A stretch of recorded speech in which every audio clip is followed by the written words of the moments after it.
Assalamualaikum warahmatullahi wabarakatuh. Perkenalkan, nama saya Sulityaningsih, NIM 1908036014. Di sini saya akan menyampaikan presentasi mengenai isomerisme ionisasi. Isomerisme ionisasi ini termasuk ke dalam jenis isomer struktural. Di sini poin-poin yang akan saya sampaikan, yang pertama itu pengertian, yang kedua ciri-ciri, dan yang ketiga adalah contoh.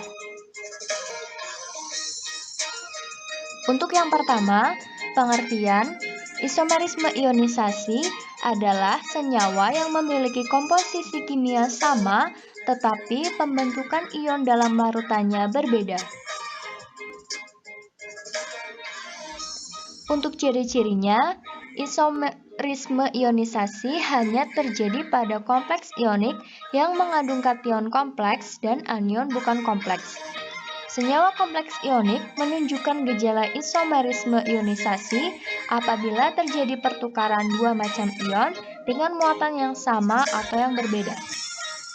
Jadi di sini syaratnya itu kompleks ioniknya itu harus punya kation kompleks dan anion sederhana, dan anionnya itu bisa bertindak sebagai ligan. Contohnya di sini ada CONH3 5 kali BrSO4 yang berwarna merah ungu merupakan isomer ionisasi dari CONH3 5 kali SO4Br yang berwarna merah. Kedua senyawa tersebut mempunyai rumus kimia yang sama tetapi ion-ion dalam larutannya berbeda. Mengapa demikian? Jadi di sini CONH3 5 kali BrSO4-nya itu bisa berubah menjadi CONH3 5 kali SO4Br. Ini Br-nya itu bertindak sebagai ligan dan SO4 ini bertindak sebagai anion penyeimbangnya. Misalkan Br ini kita tukar menjadi anion penyeimbang dan SO4 ini kita tukar bertindak sebagai ligan, maka akan menghasilkan CONH3 5 kali SO4Br. Kalau kita perhatikan di sini jumlah penyusunnya sama, tetapi secara strukturnya itu berbeda. Kalau yang pertama, di sini Br-nya bertindak sebagai ligan, dan kalau yang senyawa ionik yang kedua ini SO4-nya yang bertindak sebagai ligan.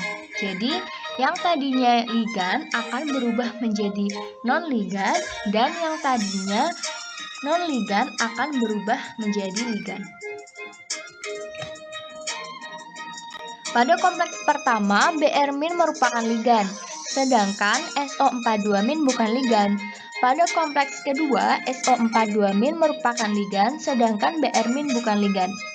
Untuk senyawa yang pertama itu muatannya plus 2, kationnya itu CONH3 5 kali Br2+, dan senyawa yang kedua itu muatannya plus 1 dengan kation CONH3 5SO4+. Kedua kompleks tersebut merupakan pasangan isomer ionisasi. Senyawa kompleks CONH3 5 kali BrSO4 akan terionisasi menjadi CONH3 5 kali Br2+ dan SO4 2-. Jika ditambahkan larutan BaCl2 akan menghasilkan endapan putih BaSO4. Untuk senyawa yang kedua, senyawa kompleks CONH3 5 kali SO4Br akan terionisasi menjadi CONH3 5 kali SO4+ dan ion Br- jika ditambahkan larutan AgNO3 akan menghasilkan endapan kuning pucat AgBr.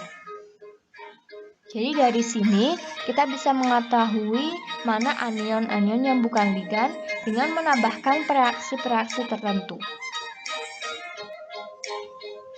Pada contoh tersebut, senyawa kompleks yang pertama melepaskan ion SO4 2-. Gejala ini menunjukkan bahwa ion sulfat tidak terikat atom pusat, sedangkan senyawa kompleks kedua melepaskan Br-. Karena tidak terikat dengan atom pusat, maka yang tadinya ligan akan bisa berubah menjadi non-ligan, dan yang tadinya non-ligan akan bisa berubah menjadi ligan.